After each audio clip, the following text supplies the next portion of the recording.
নামাজ কেন হবে না মুমিন গণের মেরাজ নৈকট্য খোদার অর্জন করে তারা নামাজে। আলহামদুলিল্লাহ রব্বিল আলামিন والصلاة والسلام على سيد المرسلين أما بعد فأعوذ بالله من الشيطان الرجيم بسم الله الرحمن الرحيم الصلاة والسلام عليك يا رسول الله وعلى آلك وأصحابك يا حبيب الله الصلاة والسلام عليك يا نبي الله وعلى آلك وأصحابك يا نور الله প্রিয় ইসলামী ভাইরা ও মাদানী চ্যানেল এর দর্শক শ্রোতা, আলহামদুলিল্লাহ আজ্জা ওয়াজাল মাদানী চ্যানেল বাংলা এর বিশেষ অনুষ্ঠান মুমিন এর মেরাজ এর মধ্যে আরেকটিবার আমরা হুজুরকে নিয়ে আপনাদের সামনে উপস্থিত হয়েছি। তো সকলকে জানাই অনুষ্ঠানের পক্ষ থেকে আন্তরিক মোবারকবাদ ও শুভেচ্ছা। আশা করি সকলে ভালো আছেন এবং গত অনুষ্ঠানে আমরা যা ইলমে দ্বীন শিখেছি তা স্টাডি করার জন্য বা কিছুক্ষণ বসে পড়ার জন্য চেষ্টা করেছি। আসুন ইনশাআল্লাহ আজ্জা ওয়াজাল আমরা ধারাবাহিকভাবে নামাজের মধ্যে যে 13টি ফরজ রয়েছে তা শ্রবণ করে আসছি। ধারাবাহিকভাবে আমরা প্রথমে 1 নম্বর যেটা ফরজ ছিল এবং 2 নম্বর যেটা ফরজ ছিল তা আমরা শেষ করেছি। আজকে ইনশাআল্লাহ আজ্জা ওয়াজাল আমরা কিবলামুখী হওয়া, সাথে সাথে যদি সম্ভব হয় ইনশাআল্লাহ সামনের দিকে আমরা আগানোর জন্য চেষ্টা করবো ইনশাআল্লাহ। আসুন আমরা অনুষ্ঠান শুরু করার পূর্বে নবী পাক সাল্লাল্লাহু আলাইহি ওয়া আলিহি ওয়াসাল্লাম এর একটি হাদিসে মুবারক আমরা শ্রবণ করে নিই। নবী করিম রউফুর রহিম সাল্লাল্লাহু আলাইহি ওয়া আলিহি ওয়াসাল্লাম ইরশাদ করছেন যে জুমার দিন তোমরা আমার উপর 80 বার দরুদ শরীফ পাঠ করো, এর বরকতে আল্লাহ তাআলা তোমাদের 80 বছরের গুনাহকে মাফ করে দিবেন। সুবহানাল্লাহ। আল্লাহ তাআলা আমাদেরকে দরুদ শরীফ পাঠ করার তৌফিক দান করুন। সাল্লু আলাল হাবিব সাল্লাল্লাহু তাআলা আলা মুহাম্মদ সাল্লাল্লাহু তাআলা আলাইহি ওয়া আলিহি ওয়াসাল্লাম। সালাতু ওয়া সালামান আলাইকা সাইয়্যিদি ইয়া রাসূলুল্লাহ সাল্লাল্লাহু তাআলা আলাইহি ওয়া আলিহি ওয়াসাল্লাম। মাদানী চ্যানেলের দর্শক শ্রোতা, আসুন আমরা আর দীর্ঘায়িত করব না। আজকে আমরা যে ফরজটা নিয়ে আলোচনা শ্রবণ করব তা হচ্ছে কিবলামুখী হওয়া। আসুন আমরা হুজুরের কাছ থেকে আলোচনা শ্রবণ করি। জি হুজুর। আলহামদুলিল্লাহ রাব্বিল আলামিন সালাতু ওয়াসসালামু আলা সাইয়্যিদিল মুরসালিন। আল্লাহ তাআলার অসংখ্য শুকরিয়া, আল্লাহ তাআলা আমাদেরকে ধারাবাহিকভাবে মুমিনের মেরাজ অনুষ্ঠানে নামাজের ফরজ এবং নামাজের বিভিন্ন মাসলা মাসাইল শোনার শেখার আল্লাহ তাআলা তৌফিক দান করছেন। আলহামদুলিল্লাহ। আজকে আমরা যে বিষয়ে আলাপ করব সেটা হচ্ছে কিবলামুখী হওয়া। জি। কিবলা, মুসলমানের কিবলা হচ্ছে খানায়ে কাবা। আচ্ছা সেলিম ভাই, এক এক ইবাদতের এক এক কিবলা বলতে পারেন? জি। কেমন? আমি যখন নামাজে দাঁড়াই, পাঞ্জেগানা নামাজ এবং যে কোনো নামাজের মধ্যে কিবলা শর্ত, তো আমি যখন নামাজে দাঁড়াই তখন আমার চেহারা, আমার সিনা, আমার বুক এটা কিবলামুখী হতে হয়। তো কিবলামুখী হওয়া নামাজের মধ্যে অন্যতম ফরজ। জি। কিবলাকে শনাক্ত করা এবং কিবলা কোন দিকে এবং আমি কোথায় আছি, আমার স্থান এবং কিবলা মুখী আমাকে করা, এটা আমার উপর ফরজ। জি। তো কিবলা আমরা বলি আমাদের খানায়ে কাবা, যেটা মক্কায়ে মুকাররমার মধ্যে যেই আল্লাহ তাআলার পক্ষ থেকে দেয়া আজিমুশান নেয়ামত, আদিম ঘর, পুরনো ঘর সবচেয়ে, যেটাকে আমরা বলি খানায়ে কাবা, বাইতুল্লাহ। জি। খানায়ে কাবার মাঝে একটা ঘরকে মুমিনরা তাওয়াফ করে থাকে। জি। এবং আল্লাহ তাআলা দয়া ফেরেশতারাও তাওয়াফ করে থাকে। জি। যখন মুমিন, মুসলমান, মানুষ, জিন, ফেরেশতা, জি, এরা সবাই আল্লাহ তাআলা দয়া তাওয়াফ করে থাকে। মাশাআল্লাহ। যে মুসলমানদের যেটা কিবলা সেটা হচ্ছে খানায়ে কাবা। খানায়ে কাবা। তো এর পূর্বে কি কোনো কিবলা ছিল কিনা, যদি এই বিষয়ে কিছু?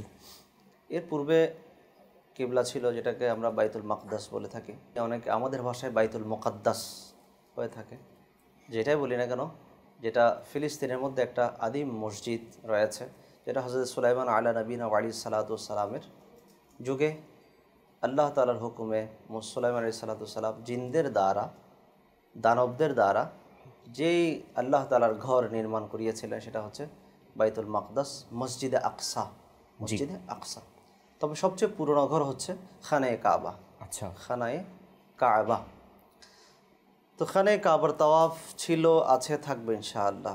যদি বাহ্যিক চোখে আমরা দেখছি মানুষ অনেক সময় অপারগ হয়ে যায় তাওয়াফ করতে, তো আল্লাহ তাআলার রহমতের ফেরেশতারা আল্লাহ তাআলার রহমতপ্রাপ্ত জিনেরা তাওয়াফ করে থাকে এবং বিভিন্ন পশু পাখি ইত্যাদি দ্বারা তাওয়াফ হতে আমরা দেখেছি, শুনেছি। যাই হোক, কথার উদ্দেশ্য হচ্ছে নামাজের মধ্যে একটা কিবলা শর্ত, একমুখী হতে হবে। খানে কাবার পূর্ব প্রান্তে যারা রয়েছে তারা খানে কাবাকে আমাদের কেবলা নির্ধারণ করে ওদিকে তারা নামাজ পড়ছে। যারা খানে কাবার পশ্চিম দিকে আছে তারা পূর্বমুখী হয়ে অর্থাৎ খানে কাবাকে কেন্দ্র বিন্দু নির্ধারণ করে তারা নামাজ পড়ছে। এটাই আমাদেরকে শিক্ষা দিচ্ছে, দেখো মুসলমানরা এক ইবাদতে সবার কেন্দ্রবিন্দু একটাই, এই মুখী হয়ে তারা নামাজ পড়ছে। তো সেলিম ভাই, এখানে একটা জিনিস আরজ করব যে আমরা খানে কাবা মুখী হয়ে নামাজ পড়ছি, খানে কাবাকে সিজদা করছি না। আমরা কাবা মুখী হয়ে সিজদা করছি, তো সিজদা আল্লাহ তাআলার জন্য। আচ্ছা, সিজদা আমরা আল্লাহ তাআলা করছি। অন্তরের মধ্যে এটা রাখতে হবে, আমরা আমার মালিক আল্লাহ তাআলাকে সিজদা করছি, আল্লাহ তাআলার দরবারে ঝুঁকছি। আবার এটা না আল্লাহ আমাদের সামনে আছেন, আল্লাহর এরকম আকৃতি, নাউজুবিল্লাহ, এরকম কোনো কিছু কল্পনা করা যাবে না। অর্থাৎ আল্লাহ তাআলা আমাদেরকে দেখছেন, আমি আল্লাহ তাআলার দরবারে হাজির আছি। আল্লাহ তাআলার ইলম এমন, ইলমে পাক, যে সব সৃষ্টিকে আল্লাহ তাআলার ইলম মোবারক ঘিরে রেখেছে। সব কিছু আল্লাহ তাআলার ইলমে জাতের মধ্যে রয়েছে। তো আমরা আল্লাহ তাআলার দরবারে হাজির আছি, আমরা সিজদা করছি আল্লাহ তাআলাকে খানে কাবা মুখী হয়ে। এক প্রকার খানে কাবা তাজিমও বলতে পারেন, কিন্তু মুখী আমরা ইবাদত করছি আল্লাহ তাআলার, সিজদা আল্লাহ তাআলার জন্য। তো খানে কাবা মুখী হওয়া আমার জন্য নামাজের মধ্যে ফরজ। তো এটা প্রথমে আমি যখন মসজিদে দাঁড়াবো বা কোনো জমিনে দাঁড়াবো, দাঁড়িয়ে আমি কিবলার দিকে হব, কিবলার দিকে হয়ে আমি নামাজ আদায় করব। এখন কতটুক আমরা যদি অ্যাঙ্গেল দেখি, আমরা কোণ হিসেবে যদি দেখি, ডিগ্রি হিসেবে যদি মাপি, খানে কাবা এর 45 ডিগ্রি অ্যাঙ্গেলের মধ্যে আপনার সিনাকে আপনাকে রাখতে হবে। আচ্ছা, চেহারা মোবারক এবং সিনাকে খানে কাবার 45 ডিগ্রি অ্যাঙ্গেলের মধ্যে আপনাকে থাকতে হবে। যদি 45 ডিগ্রি অ্যাঙ্গেলের বাইরে চলে যান, বা আপনি আপনার সিনাকে, আপনার চেহারাকে ওই খানে কাবার 45 ডিগ্রি অ্যাঙ্গেলের বাইরে করে নেন বা অন্যমুখী করে নেন, তাহলে আপনার নামাজ হবে না। কারণ ক্যাবলামুখী হবে, এটা হচ্ছে ফরজ। আচ্ছা, ক্যাবলা মানে পশ্চিম দিক, যেটা আমরা সচরাচর বুঝি আমার বাংলাদেশিদের জন্য পশ্চিম দিকে। যারা অন্য দেশে রয়েছে, আমরা ম্যাপ দেখে নিব, তাহলে কিবলা অন্য দিকে রয়েছে। তো মদিনায় তৈয়বা যারা আছে তাদের জন্য পশ্চিম দিক না, হয়তো তাদের জন্য পূর্ব দিক হবে। যারা আফ্রিকার মধ্যে রয়েছে তাদের জন্য অন্য দিক হবে। তো আল্লাহ তাআলা দয়া, খানে কাবা এমন একটা মাটি মোবারক, খানে কাবা যেমন উঁচু ভূমি, এটা ওখানের উপরে খানে কাবার ঘরটা নির্ধারণ করা হয়েছে। পুরো পৃথিবীকে যদি মাপা হয়, দেখা যাবে ওইটাই হচ্ছে কেন্দ্র, মূল। ওদিকে যেদিকে যান সমান পাবেন আপনি, কিন্তু চতুর্দিকে এক প্রকার সমান। খানে কাবা এমন, এবং পৃথিবীকে যদি আপনি উচ্চতার দিক দিয়ে যদি আপনি পরিমাণ করেন, মাপেন, তখন দেখা যাবে খানে কাবা পুরো জগৎ থেকে একটু উঁচুতে। এবং বলা হচ্ছে ওখান থেকে পৃথিবীর বিস্তৃতি শুরু হয়, ওখান থেকে আস্তে আস্তে পুরো পৃথিবীটা গঠন হয়। আল্লাহ তাআলার দয়া। এবং এখানে কাবা সোজা বরাবর উপর আসমানের মধ্যে, সপ্ত আসমান আরেকটা মসজিদ রয়েছে, যেটাকে আমরা বাইতুল মামুর বলে থাকি। বাইতুল মামুর, যেখানে ফিরিস্তারা তাওয়াফ করে থাকে, ওটাকে কেন্দ্র করে ফিরিস্তারা নামাজ পড়ে থাকে। ওইটা হচ্ছে ফিরিস্তাদের কিবলা। মাদানী চ্যানেলের দর্শক শ্রোতা, আমরা জানতে পারলাম আজকে যে এই অনুষ্ঠানের মাধ্যমে আমাদের কিবলা হচ্ছে কাবা, ফিরিস্তাদের কিবলা হচ্ছে বাইতুল মামুর। মাশাআল্লাহ। তো এখানে কাবাকে কেন্দ্র করে আমাদের নামাজ পড়তে হবে। সাথে সাথে যারা জিন রয়েছে, জিন জাতি, আমাদের চ্যানেলের মধ্যে একটা অনুষ্ঠান হয় জিন জাতি। তো জিনদের উপরও শরীয়ত বর্তাবে, যারা মুসলমান তাদের উপরে ঈমান আনাটা ফরজ। তো যারা ঈমান এনেছে তাদের জন্য নামাজ রয়েছে, তো তারাও আপনার খানে কাবার দিকে, বাইতুল্লাহর দিকে মুখ করে তারাও কি করবে? নামাজ আদায় করবে। তাদের জন্য অন্য কিবলা নাই। জিনরা বানিয়েছে বাইতুল মাকদাস তারা বানিয়েছিল, তাদের কিবলা ওদিকে হবে এমন না। এখন তো আমার রাসূল পাক সাল্লাল্লাহু তাআলা আলাইহি ইসলামের উপরেই তাদের ঈমান আনতে হবে, এবং ঈমান আনলে তারা মুসলমান হবে এবং তারা খানে কাবা মুখী হয়ে তারা নামাজ আদায় করবে। তো মাদ্রিজা দর্শকবৃন্দ, আমরা যেখানে থাকি না কেন আমরা দাঁড়িয়ে খানে কাবা মুখী হয়ে আমরা নামাজ পড়ব। জি সেলিম ভাই, দেখা যায় অনেক জায়গায় মসজিদ বাস অনুমান করে নির্মাণ করে ফেলে। আলহামদুলিল্লাহ এখন তো বিশ্ব সায়েন্সের যুগ এক প্রকার বলতে গেলে। আপনি কোথায় আছেন, কোন মুখী আছেন, সূর্য আপনার পেছনে আছে না সামনে আছে, খানে কাবা কোন দিকে আছে, আপনি যে কোনো জায়গায় বসে কম্পাসের মাধ্যমে আপনি এটা নির্ণয় করে ফেলতে পারবেন। জি, এবং ছোট ছোট কম্পাস আপনার পকেটের মধ্যে রাখতে পারেন আপনি। মাশাআল্লাহ, ইনশাআল্লাহ আপনার কাছে প্রশ্নাকার আসছি। মাদানী চ্যানেল দর্শক শ্রোতা, তাহলে আমরা আজকে অনুষ্ঠানের মাধ্যমে জানতে পারলাম যে নামাজের মধ্যে একটি ফরজ কাজ হচ্ছে কিবলামুখী হওয়া, অর্থাৎ পশ্চিম দিকে যেহেতু আমাদের কিবলা খানায় কাবা, ওইদিকে মুখ করে দাঁড়ানো এটা হচ্ছে আমাদের জন্য ফরজ আবশ্যক। এবং হুজুরের আলোচনার মাধ্যমে আমরা জানতে পারলাম উভয় পাশে 45 ডিগ্রি, অর্থাৎ 45 ডিগ্রির বাইরে যদি আমরা আমাদের সিনা এবং মুখকে যদি ফিরিয়ে ফেলি তাহলে আমাদের নামাজ হবে না, কারণ কিবলামুখী হওয়া এটা আমাদের জন্য আবশ্যক।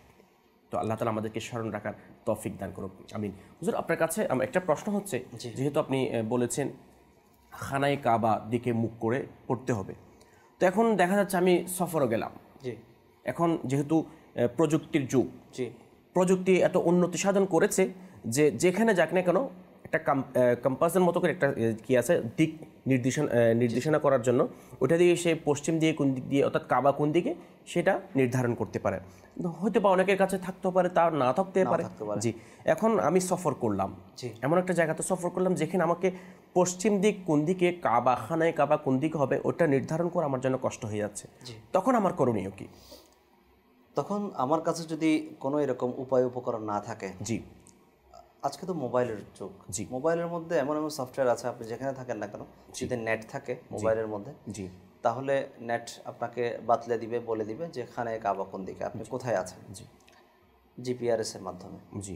আর যদি এটার কোনো ব্যবস্থা না থাকে অথবা ওখানে কোনো নেট কানেকশন নাই, চলতেছে না, বা আপনার মোবাইল ডেস্ট্রয় হয়ে গেল, কোনো কম্পাস নাই, তো আপনি দেখবেন কোনো মুসলমান আছে কিনা, ওখানে মুসলমান বসতি আছে কিনা। কোনো মুসলমান ব্যক্তি যদি আপনি পান, তাকে জিজ্ঞেস করুন খানায় কাবা কোন দিকে, কিবলামুখী কোন দিকে, এলাকার মানুষ কোন দিকে হয়ে নামাজ পড়ে। এখন চেষ্টা করলেন, কেউ যদি বলে দেয় এদিকে খানায় কাবা, বা কোনো মসজিদের মিনারা দেখলেন, কোনো মসজিদের মেহরাব দেখলেন যে মুসলমানরা এদিকে নামাজ পড়ে, আপনি কিবলা তো পেয়ে গেলেন। যদি আপনি শত চেষ্টা, হাজার চেষ্টা করার পরও আপনি কোনো উপায় উপকরণ পান নাই যে আপনি খানায় কাবা কোন দিকে এটা নির্ধারণ করবেন, তাহলে আপনাকে তাহাররি করতে হবে। তাহাররি শব্দের অর্থ হচ্ছে নিজে নিজে গভীর চিন্তা ভাবনা করা, নিজের ব্রেনকে ইউজ করা, চিন্তা ভাবনা করা কোন দিকে হতে পারে। আপনি দেখবেন সব দিক থেকে সব আলামত, আল্লাহ তাআলা আপনাকে এত বছরে যে একটা জ্ঞান দান করেছেন, এত বছর দুনিয়াতে ছিলেন আপনি, বিবেক আকল দোনোটাকে কাজে লাগিয়ে আপনার বিবেক কি বলছে, কোন দিকে হতে পারে। সূর্য দেখলাম, সূর্য কোন দিক থেকে উদিত হয়েছে, সূর্যের তাপ কোন দিকে, সূর্যের অ্যাঙ্গেল কোন দিকে দেখলাম, যদি সূর্য না থাকে তারপর আমার দিল কোন দিকে সাই দিচ্ছে, আমার বিবেক কোন দিকে বলছে খানায় কাবা কোন দিকে হতে পারে। এখন আমার বিবেক বলছে খানায় কাবা দিকে, আমি দাঁড়িয়ে নামাজ শুরু করে দিলাম। কিতাব বলছে, আকলকে এত প্রাধান্য দিয়েছে শরীয়ত, ইলমকে এত প্রাধান্য দিয়েছে যে আপনি যদি ভুল দিকেও যদি দাঁড়িয়ে যান, কিন্তু আপনি তাহারি করেছেন, গভীরভাবে চিন্তা ভাবনা করে আপনি আপনার দিক নির্ধারণ করেছেন, নামাজের দিক অর্থাৎ কিবলা নির্ধারণ করেছেন এদিকে, দিকটা যদি আসলে ভুল হয়ে যায় তারপর আপনার নামাজ হয়ে যাবে। কেন? আপনি কি করেছেন? চিন্তা ভাবনা করেছেন। হ্যাঁ, তাহলে কিবলাকে নির্ধারণ করাটা, এটার জ্ঞান অর্জন করাটা আমার জন্য ফরজ। আলহামদুলিল্লাহ দাওয়াত ইসলামী আলহামদুলিল্লাহ 108 ডিপার্টমেন্টে কাজ করে যাচ্ছে, তন্মধ্যে একটা ইলমের উপর দাওয়াত ইসলামী কাজ করে যাচ্ছে, সেই ইলমটা হচ্ছে ইলমুত তাওকীত। সময় নির্ধারণ মজলিস দাওয়াত ইসলামী রয়েছে। সময় নির্ধারণ বিদ্যার উপর আলহামদুলিল্লাহ আলা হযরতের যে দিক নির্দেশনা রয়েছে সেটার উপর আলহামদুলিল্লাহ দাওয়াত ইসলামী কাজ করে যাচ্ছে আল মদিনাতুল ইলমিয়া। দেখা গেল ইলমুত তাওকীত এমন একটা সফটওয়্যার আমাদেরকে বানিয়ে দিয়েছেন যে আপনি শুধু পৃথিবীর 300-400টা দেশ নয়, আপনার ওই সফটওয়্যারের মধ্যে পৃথিবীর প্রত্যেকটা দেশের প্রত্যেকটা অঞ্চলের প্রায় হাজার হাজার গ্রামের পর্যন্ত লোকেশন ওখানে দেয়া রয়েছে। আপনি ওখানে দাঁড়িয়ে যদি ওটা অন করেন তাহলে বলে দিবে আপনি যেই জায়গায় আছেন সেই জায়গা থেকে খানায় কাবা কোন দিকে, ওই জায়গায় এখন কোন মাযহাব অনুসারে কোন ওয়াক্তের সময়, এখন হানাফি মাযহাব অনুসারে ওয়াক্ত কতটুক, শাফি মাযহাব অনুসারে কোন ওয়াক্ত, হাম্বলি মাযহাব অনুযায়ী কোন ওয়াক্ত, আপনার মালিকি মাযহাব অনুযায়ী কোন ওয়াক্ত, এবং আপনার সেহরি ইফতার কখন হচ্ছে, টাইম পুরোটাই আলহামদুলিল্লাহ আপনাকে আপনার দাওয়াত ইসলামী এত সহযোগিতা আপনার খিদমতে পেশ করেছে। আমরা যদি একটু চেষ্টা করে যদি আমরা প্লে স্টোর থেকে যদি সফটওয়্যারটা যদি ডাউনলোড করে নেই, যে প্রেয়ার টাইম প্রেয়ার টাইম লিখে যদি এবং দাওয়াত ইসলামী নিচে দাওয়াত ইসলামী আইটি ডিপার্টমেন্ট লেখা থাকবে, ওইটা যদি আমরা ডাউনলোড করে ইনস্টল করে নিই, ইনশাআল্লাহ আল্লাহ তাআলার দয়ায় নামাজ পড়া, রোজা রাখা, বিভিন্ন কিবলা নির্ধারণ করা, এটা আমাদের জন্য সহজতর হয়ে যাবে। মাশাআল্লাহ, ধন্যবাদ। আপনার কাছে এখানে একটা প্রশ্ন আসছে আমার, যে আপনি তো বলেছেন যে যেমন সফর করলাম ওখানের মধ্যে দিক কিভাবে নির্ধারণ করব, এই বিষয়ে আপনি শুরুতেই বললেন যদি চিন্তা ভাবনা করার পরেও যদি ভুল দিক হয়ে যায় এরপরও নামাজ হয়ে যাবে। আচ্ছা, এখানে যেটা আমার প্রশ্ন আপনার কাছে, আমি এমন একটা জায়গায় সফর করলাম যেখানে আমি গিয়ে পৌঁছলাম এবং দেখলাম একজন ব্যক্তি নামাজ পড়ছে। কি করছে? নামাজ পড়ছে। এখন সেই ধরুন কোন একটা দিক নির্ধারণ করে নামাজ পড়ছে। এখন আমি যে পৌঁছলাম, আমি কিন্তু অজানা, জানি না, কিছুই জানি না, কিন্তু দেখতে পেলাম ওই ব্যক্তি কি করছে? নামাজ পড়ছে। এখন আমি ওই ব্যক্তিকে দেখে কি বাস উনি যে দিক দিয়ে নামাজ পড়ছে ওই দিকটা নির্ধারণ করে কি নামাজ শুরু করে দেব, না অন্য কোনো কাজ আমার করতে হবে? এই বিষয়ে কিছু মাদানী ফুল। মাশাআল্লাহ, ভালো একটা দিকের প্রতি আপনি ইশারা করেছেন। কারণ যেহেতু মানুষ আমরা সফর করে থাকি, বিভিন্ন জায়গায় সফর করি, যে এই কারণে ট্রেনে সফর করছি, দেখলাম কেউ একজন নামাজ পড়ছে। আমি যেখানে গিয়েছি বা যেখানে আমি উপস্থিত হয়েছি সেটা যদি মুসলিম বিশ্ব হয়, মুসলিম দেশ হয়, তাহলে হয়তো কোনো একটা আমি উপকরণ পেয়ে যাব কেবলা নির্ধারণ করার। যদি কোনো মসজিদের মিনারা, মেহরাব বা কবরস্থান ইত্যাদি, কবরকে তো শায়িত করা হয়, লাশকে উত্তর দক্ষিণমুখী। কবর দেখলেও অনেক সময় বোঝা যায় কিবলা কোন দিকে, ঠিক আছে?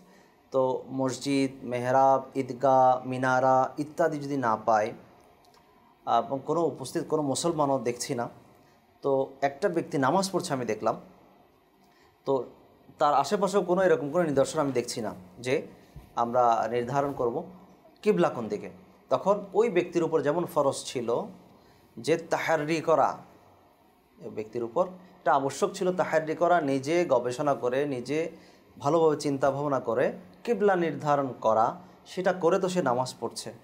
আমার উপরও এটা আবশ্যক যে আমিও কিবলার ব্যাপারে চিন্তা ভাবনা করব কোন দিকে হতে পারে। শুধু ওই ব্যক্তিটাকে দেখে আমি নামাজ পড়ে নেব এমন না, ঠিক আছে? তখন আমিও চিন্তা ভাবনা, আমার খেয়ালে আসলো যে এইদিকে নামাজ পড়তে হবে, কেবলা এদিকে হবে, যে এদিকে না। তখন আমি যদি এদিকে নামাজ পড়ি, আমার চিন্তা ভাবনা যে নামাজ এদিকে হয়ে যাবে, তার চিন্তা ভাবনা যে তার নামাজ এদিকে হয়ে যাবে। আচ্ছা, আমি নামাজ পড়ছি, নামাজ পড়ে নিলাম, নামাজ পড়ে নিলাম, কেউ এসে বললেন কেবলা ওদিকে ছিল না, কেবলা এদিকে ছিল, তো শরীয়ত বলছে আপনার নামাজ হয়ে যাবে। আচ্ছা, আপনি চিন্তা ভাবনা করে নামাজ পড়েছেন। ওই জিনিসটা যদি নামাজ পড়া অবস্থায়, আমি নামাজ পড়লাম, কেউ একজন আসে বললো যে ক্যাবলা তো দিকে না, কিন্তু আমি চিন্তা ভাবনা করেছি কিন্তু ক্যাবলা দিকে না, ক্যাবলা অন্যদিকে, তখন আমার করণীয় কি? আমার করণীয় হচ্ছে আমি তাহারি করে নিয়েছি, চিন্তা ভাবনা করে নিয়েছি, আমি আমার দিকেই থাকবো। আচ্ছা, আমি ওভাবে আমার নামাজটা যেদিকে দিয়ে আমি নির্ধারণ করেছি সেটা ক্যাবলা না হলেও বেশ ওদিকে নামাজ পড়বো। মাশাআল্লাহ, এটা তো আরেকটা জিনিস, মাশাআল্লাহ, আপনি আরও প্রশ্নের মাধ্যমে হয়তো এগোবেন, তারপর আমি ইশারা দিয়ে যাচ্ছি যে কিবলার মধ্যে দুইটা জিনিস আমাদেরকে কিবলামুখী রাখা দরকার। একটা হচ্ছে সিনা, আমার বুক, আর একটা হচ্ছে চেহারা। তো সবচেয়ে মূল যেটা সেটা হচ্ছে সিনা। আমার বুককে আমি কিবলামুখী রাখবো। অনেক সময় আমার চেহারা এদিক সেদিক ফিরে যায়, কিন্তু তারপরে সিনা কিন্তু কোন দিকে থাকে? কিবলামুখী থাকে। নামাজের মধ্যে দেখেন আমরা সালাম যখন ফেরাই তখন আমাদের চেহারা তো দেখি আর ওদিকে ডান আর বামে ফেরে, তারপরে কিন্তু আমার সিনা কোন দিকে থাকে? কিবলামুখী থাকে। যেমন আমি আজান দেই হাইয়া আলাস সালাহ, হাইয়া আলাল ফালাহ যখন বলি, তখন ওলামা ইকরাম আমাদেরকে বলছেন, শরীয়তের নির্দেশনা এটা, যে আমার চেহারা ফিরবে ডান দিকে, আমার চেহারা ফিরবে বাম দিকে, কিন্তু আমার সিনা এটা যেন 45 ডিগ্রি অ্যাঙ্গেল থেকে যেন না ফেরে। মাশাআল্লাহ। তো এক্ষেত্রে কেউ যদি ইচ্ছাকৃতভাবে আপন সিনা ফিরিয়ে নেয়, ইচ্ছাকৃতভাবে, তাহলে তো তার নামাজ গেল। আর অনিচ্ছায় তার ফিরেছে, সিনা ফিরেছে, কিবলার দিক থেকে ফিরে গেছে, তো সে যদি অনিচ্ছায় ফিরেছে, ইচ্ছাকৃতভাবে না, ইচ্ছাকৃত হলে তো আপনার নামাজ ভেঙে গেল। যে অনিচ্ছায় যদি হয়, তাহলে ভুলবশত হঠাৎ কোনো একটা জিনিস আপনি সামনে দেখলেন, ভয় পেয়ে আপনি একটু এদিক হয়ে গেলেন, অথবা পাশে আপনার বাচ্চা ছিল বা কোনো একটা বাচ্চা পড়ে যাচ্ছে, আপনি হঠাৎ তাকে বাঁচানোর জন্য এক হাত ইউজ করলেন, বাঁচালেন।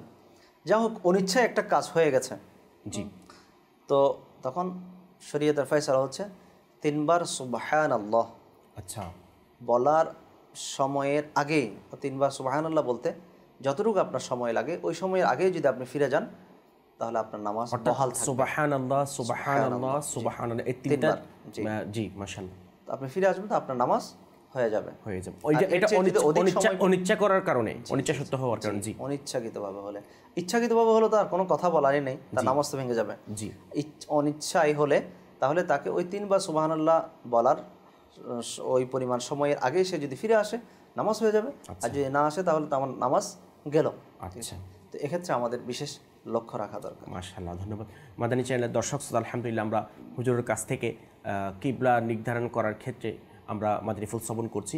আসুন আমরা হুজুরের কাছ থেকে একটি প্রশ্ন করব, যেহেতু আমরা সফর করে থাকি, তো অনেক সময় যে হুজুর যেটা বেশি প্রবলেম দেখা যায়, যেহেতু মানুষ যারা পুরুষ আছে সফর করে, গাড়িতে করে সফর করে, রেল ট্রেনে করে সফর করে, অনেক সময় উড়োজাহাজে করে সফর করে, তো ওই মুহূর্তে ওয়াক্ত হয়ে গিয়েছে জি, এবং সেই নির্ধারণ করতে পারছে না কেবলা কোন দিকে হবে। জি, তখন যদি আমি নামাজ পড়িনি চিন্তা ভাবনা না করে, জি। তখন এই ব্যাপারে নামাজ হবে কিনা একটু যদি রেহনুমা করতেন।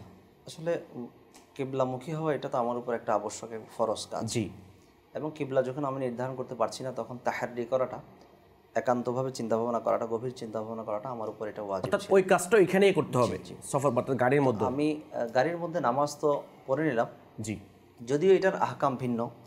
চলন্ত গাড়িতে, চলন্ত ট্রেনে জি, নামাজ পড়ার বা উড়োজাহাজে নামাজ পড়ার বা শিপে, জাহাজের না মধ্যে আসলে নামাজ এটা পড়ার প্রশ্ন করার উদ্দেশ্য হচ্ছে যে যেহেতু কেবলা, কিবলা, তো চেষ্টা করব আমি তাহাররি করলাম যে দেখছি ট্রেন চলছে এদিকে, কিবলা এদিকে। জি, তখন আমি প্রথমে তাকবীরে তাহারিমা বাঁধার সময় জি, আমি কিবলামুখী হয়ে কি করব, তাকবীরটা পড়ব, কিবলামুখী হওয়ার চেষ্টা করব। কিবলামুখী হয়ে আমি নামাজটা শুরু করলাম। এরপর ট্রেন যেদিকে যাচ্ছে চলে গেলাম, যদি পারি কিবলা ঠিক রেখে যদি ফিরতে পারি, জায়গা যদি ওই পরিমাণে থাকে, জি, ফিরলাম, ঘুরলাম। আর যদি না হয় তাহলে আমি নামাজ ওইভাবে শেষ করে নিলাম। কিন্তু চলন্ত ট্রেনের নামাজটা আমাকে পরবর্তীতে আবার নেমে, স্থলভাগে নেমে আমাকে আবার আদায় করে দিতে হবে। হ্যাঁ, আমি ওইটা থেকে বেঁচে যাব যে বক্তমতো একটা নামাজ পড়া যে আমার উপর একটা দায়িত্ব ছিল। আমি সময়ে আমার নামাজটা আদায় করে নিয়েছি, যে নামাজ কাজা হওয়ার একটা যে পাকরাও আল্লাহ তাআলার পক্ষ থেকে গ্রিফট হওয়ার একটা আশঙ্কা রয়েছে, এটা থেকে আশা করা যায় আল্লাহ তাআলা দ্বারা আমি বেঁচে যাবো। আচ্ছা, কিন্তু পরবর্তীতে ওই নামাজটা আবার আদায় করতে হবে। চলন্ত গাড়িতে, ট্রেনে যদি নামাজ পড়ি, এটা আমাকে অবশ্যই আবার পড়ে দিতে হবে। ট্রেন যদি কোনো বিরতিতে থেমেছে, জি, আমি কিবলাও ঠিক করে নিয়েছি, জি, নামাজ পড়ে নিয়েছি, যদি স্থির থাকে জি, ওই অবস্থা আমি নামাজ পড়ে নিয়েছি এবং শেষ করে নিয়েছি, তাহলে নামাজ হয়ে যাবে। আচ্ছা, মাশাআল্লাহ, আমাকে আর ওইটা দৌড়াতে হবে না, পুনরায় পড়ে দিতে হবে। জি, মাশাআল্লাহ। যেখানে প্রশ্নটা করার উদ্দেশ্য হচ্ছে আলহামদুলিল্লাহ দাওয়াত ইসলামের উসিলে আলহামদুলিল্লাহ বদৌলতে বিভিন্ন জায়গায় সফর করার সৌভাগ্য অর্জন করেছি আলহামদুলিল্লাহ। তো এখানে দেখি কিছু মানুষ মানে বসে বসে নামাজ পড়ছে নামাজটা সিটের মধ্যে। জি, এটার ব্যাপারে কিছু হয়তো এমন পর্যাপ্ত ব্যবস্থা ছিল না জি, যেখানে দাঁড়িয়ে সে নামাজটা আদায় করবে, শুরু করবে। বা ট্রেনের মধ্যে আলহামদুলিল্লাহ আমরা দেখেছি একটা নামাজ পড়ার জন্য এক্সট্রা বগি থাকে। জি, যা হোক, যদি আমি জায়গা পেয়ে যাই তো আলহামদুলিল্লাহ আমি ওখানে দাঁড়িয়ে নামাজটা শুরু করার চেষ্টা করব। জি, আর যদি না থাকে, না পাই, অপরাগতবশত যেখানে আছি সেখানে ইশারায় নামাজটা পড়ে যে আল্লাহ তোমার বান্দা তোমার দরবারে হাজিরি দিচ্ছে, কিন্তু আল্লাহ অপারক, আমি কি করব, আমি নামাজটা ঠিকভাবে আদায় করতে পারছি না, ইনশাআল্লাহ পরে আদায় করে দিব। এটা মনের মধ্যে একটা অনুভূতি রেখে আল্লাহর দরবারে ক্ষমা চেয়ে নামাজটা শেষ করে নেব। ইনশাআল্লাহ পরবর্তীতে যখন আমি সুযোগ পাবো অবশ্যই নেমে আমি নামাজটা আদায় করে নেব। মাশাআল্লাহ, ধন্যবাদ আপনাকে। দর্শক শ্রোতা, আলহামদুলিল্লাহ আমরা আজকে আমাদের কিবলা কোন দিকে এই বিষয় সম্পর্কে এবং কিবলা দিকে হওয়া নামাজ পড়া অবস্থায় এবং সফর করলে যে আমরা কিবলা কিভাবে নির্ধারণ করব, আলহামদুলিল্লাহ আমরা আজকে হুজুরের কাছ থেকে আলোচনা শ্রবণ করেছি।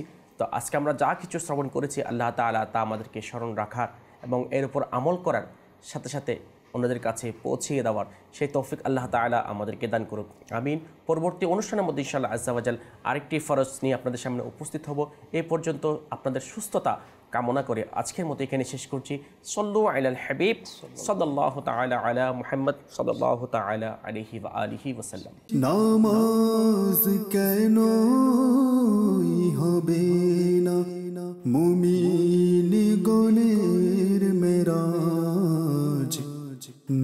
নৈকট্য খোদার অর্জন করে তারা নামাজ